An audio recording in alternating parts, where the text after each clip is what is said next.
Kabul airport के बाहर हुए हमले के बाद एक नाम बहुत ज़्यादा चर्चा में है, ISIS खुरासान।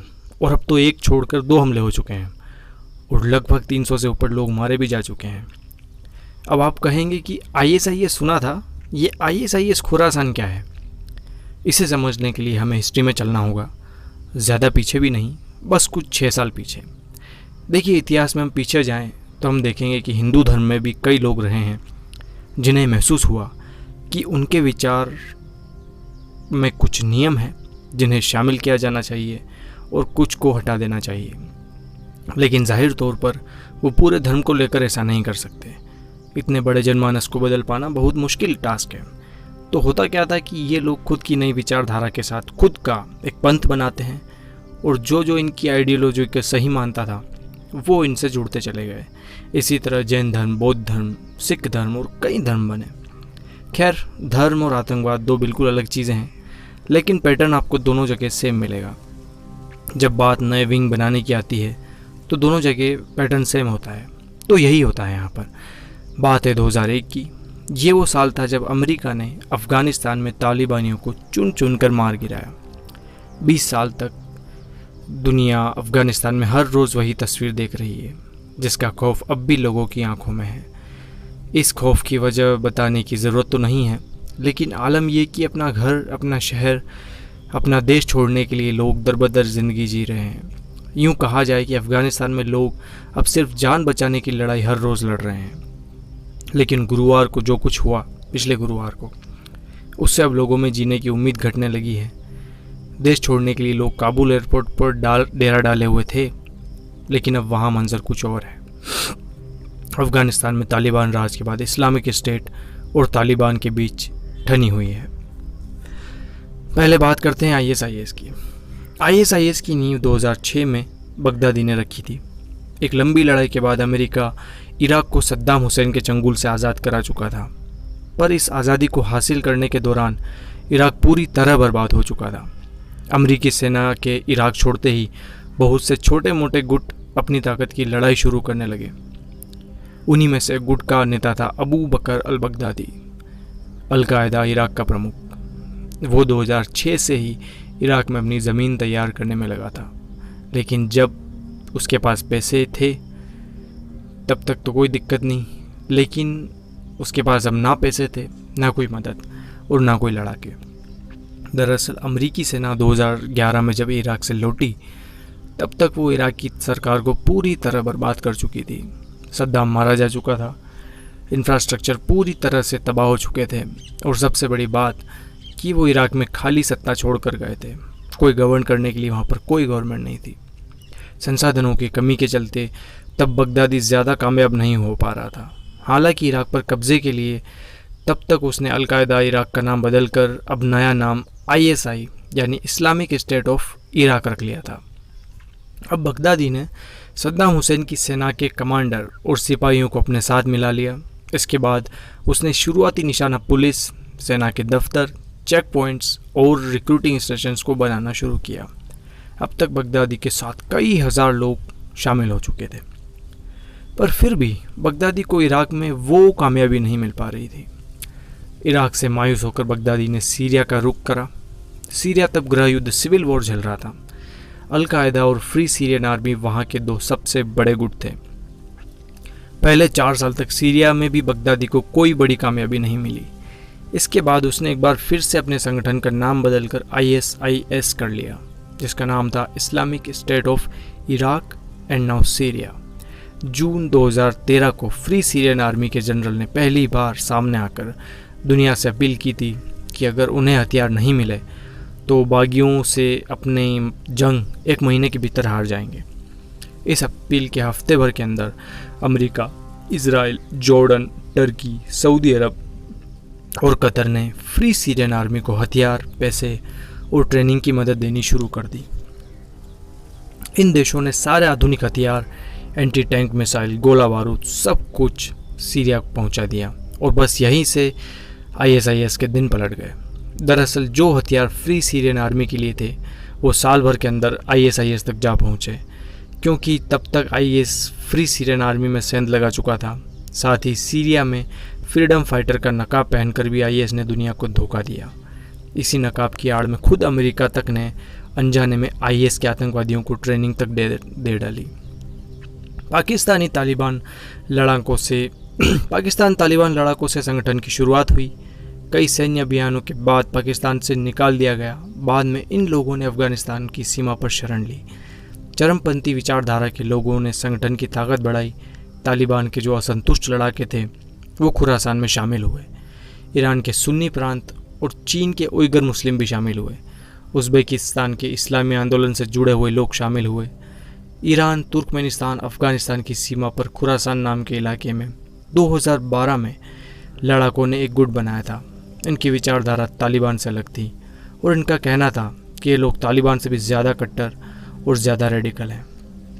2014 में इस गुट का आईएसआईएस के प्रति झुकाव हुआ और वो इस्लामिक स्टेट की मुहिम में शामिल हो गए। आईएसआईएस के करीब 20 मॉड्यूल हैं, जिसमें सबसे खतरनाक आईएसआईएस खुरासान है। दक्षिण एशिया में खुरासान का नेटवर्क सबसे मजबूत है। आईएसआईएस का खुरासान मॉड्यूल इस वक्त सबसे ज़्यादा सक्रिय भी है। खुरासान गुट तालिबान छोड़ने वाले लड़ाकों की भर्ती करता है। तालिबान छोड़कर आए लड़ाकों को कमांडर बनाता है। उज़्बेक, तजीक, वीगर और चेचनिया के युवाओं की भर्ती करता है। खुरासान गुट अफगानिस्तान में नया ठिकाना बनाने की कोशिश में है। आईएसआईएस खुरासान गुट का अलकायदा से गठजोड़ भी है। इस गुट में अलकायदा से ट्रेनिंग ले चुके लड़ाके तक शामिल हैं। द गार्जियन की रिपोर्ट में कहा गया है कि आईएसआईएस खुरासान का मानना है कि तालिबान ने अमेरिका के साथ बातचीत करने की इच्छा, उनकी स्पष्ट व्यावहारिकता और पर्याप्त कठोरता के साथ इस्लामी कानून को लागू करने में उनकी विफलता के कारण इस्लामी विश्वास को त्याग दिया है। अब बात करते हैं कि इस्लामिक स्टेट जो है आईएसआईएस खुरासान वो क्यों है खतरनाक। देखिए, जिहाद फैलाना आईएसआईएस खुरासान का मकसद है। इस्लामी स्टेट के प्रभाव को बढ़ाना। इसने अफगानिस्तान, पाकिस्तान में कई बार लोगों पर हमला किया। अल्पसंख्यक शिया मुसलमानों को निशाना बनाया। अफगानिस्तान अमेरिका सेना के साथ कई झड़प की। यही वजह है कि काबुल एयरपोर्ट में जो हुआ उसे जानकर खतरे की बड़ी घंटी करार दिया जा रहा है, क्योंकि अफगानिस्तान आतंक के अलग अलग संगठनों का केंद्र बन चुका है, जो आने वाले वक्त में पूरी दुनिया के लिए नासूर साबित हो सकता है। इसलिए कहा जा रहा है कि अब क्या खतरा है ये भी समझ लीजिए। तालिबान राज के बाद आईएसआईएस खुरासान को मौका मिला है और वो आगे भी हमले जारी करने में सक्षम है। अमेरिकी सेना की वापसी के बाद ताकत बढ़ेगी। अफगानिस्तान आतंकी संगठनों का घर बनेगा। अमेरिका और अलकायदा की ताकत बढ़ने का डर हो गया है। कैसे हैं तालिबान और आईएसआईएस के रिश्ते? पहले कहा जाता था कि आईएसआईएस और तालिबान दोनों की विचारधारा और विज़न सेम है, लेकिन अब देखने में आ रहा है कि चीज़ें वैसी नहीं हैं। खबर आ रही कि जब तालिबान ने काबुल पर कब्ज़ा किया था तब आईएसआईएस और तालिबान के बीच समझौता हुआ था कि काबुल की जेलों के तालिबानी आतंकवादियों के साथ आईएसआईएस के आतंकियों को भी छोड़ा जाए। लेकिन सत्ता पर काबिज होने के साथ ही तालिबान ने आईएसआईएस के कई आतंकियों को जेल में ही मार दिया। मीडिया रिपोर्ट्स में कहा गया कि तालिबान और आईएसआईएस के बीच दुश्मनी है। अफगानिस्तान में हुकूमत स्थापित करने में जुटे तालिबान ने कई बार दावा किया है कि उसका आईएसआईएस से कोई संबंध नहीं है और वह अपनी ज़मीन पर इन आतंकियों को बर्दाश्त भी नहीं करेगा। आईएसआईएस ने 19 अगस्त को आधिकारिक बयान जारी करके कहा था कि तालिबान जो है वो अमेरिका का पिट्ठू है। इस्लामिक स्टेट ने यह भी कहा था कि अफ़गानिस्तान में जो कुछ भी हुआ वो तालिबान की नहीं बल्कि अमेरिका की जीत है, क्योंकि तालिबान ने अमेरिका के साथ बातचीत कर इस सफलता को पाया है। अफ़गानिस्तान में सरकार बनाने जा रहे तालिबान को सबसे ज़्यादा खतरा आईएसआईएस से है लग रहा है। अगर अफ़गानिस्तान में इस्लामिक स्टेट का प्रभाव बढ़ता है तो इससे तालिबान का असर कम होगा। दूसरा, तालिबान अफ़गान धरती पर आईएसआईएस को रोककर दुनिया को संदेश देने की कोशिश भी कर सकता है कि वह आतंकी संगठनों को अब पनाह नहीं दे रहा है। हालांकि इससे आईएसआईएस को अपने अस्तित्व का खतरा महसूस हो रहा है। डर को बेचने वाला यह आतंकी समूह हर हाल में तालिबान को नीचा दिखाने की कोशिश में जुटा है। अब बात करते हैं कि हमारे प्यारे भारत को इससे क्या खतरा हो सकता है। बात है केरल के कासरगोड नाम के इलाके की।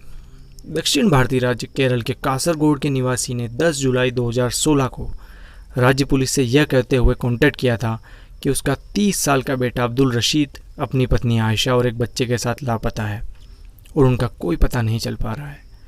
1 महीने पहले ही वे सब मुंबई के लिए रवाना हुए थे। इस मामले में जैसे ही जांच शुरू हुई तो सामने आया कि जोड़ों की गुमशुदगी का यह पहला मामला नहीं था।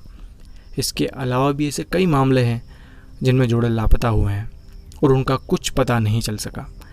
जैसे जैसे तार खुलते हैं, जांच आगे बढ़ती है तो जांच में और ज़्यादा तेज़ी आती है और गहन जांच के बाद जो सच्चाई सामने आती है वो सबके होश उड़ा देती है। जांच में सामने आता है कि लोग कहीं लापता नहीं हुए थे, बल्कि ये आतंकी संगठन ISIS में जाकर भर्ती हो गए थे। इसलिए ये सभी देश छोड़कर चले गए थे।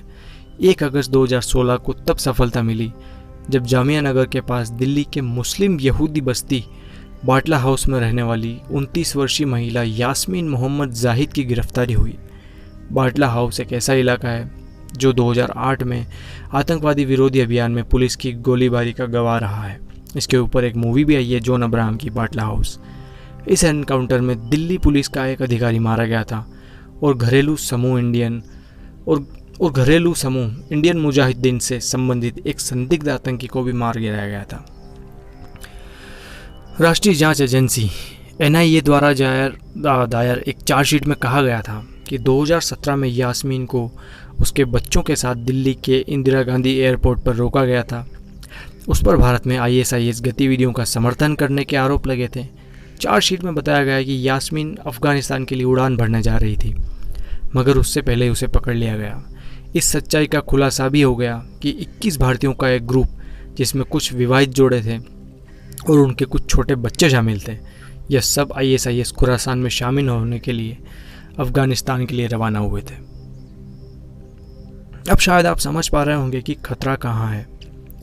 कई लोग जो रेडिकल हैं, फंडामेंटलिस्ट हैं और कट्टरपंथी हैं, वो किसी न किसी तरह से बाहरी लोगों के संपर्क में आ रहे हैं और बाकायदा रिक्रूट भी हो रहे हैं और आतंकवादियों को ज्वाइन भी कर रहे हैं। और कौन जाने यही लोग आगे चलकर कश्मीर समेत पूरे देश को भी दहला दें। तो ज़रूरत है थोड़ी सावधानी बरतने की, थोड़ा सतर्क रहने की और एक अवेयरनेस फैलाने की कि आतंक से कभी दुनिया का भला नहीं हुआ है, ना ही हमारे देश का होगा, ना ही हमारे पड़ोसी मुल्क पाकिस्तान का, जिसने तालिबान को खड़ा करने में महत्वपूर्ण भूमिका निभाई है। क्योंकि अगर आप सांप पालेंगे तो पड़ोसी से पहले आपको खुद को खाएगा। तो दोस्तों, ये थी आज की कहानी। मिलते हैं किसी नए दिन, नए एपिसोड में किसी नई कहानी के साथ। शुक्रिया।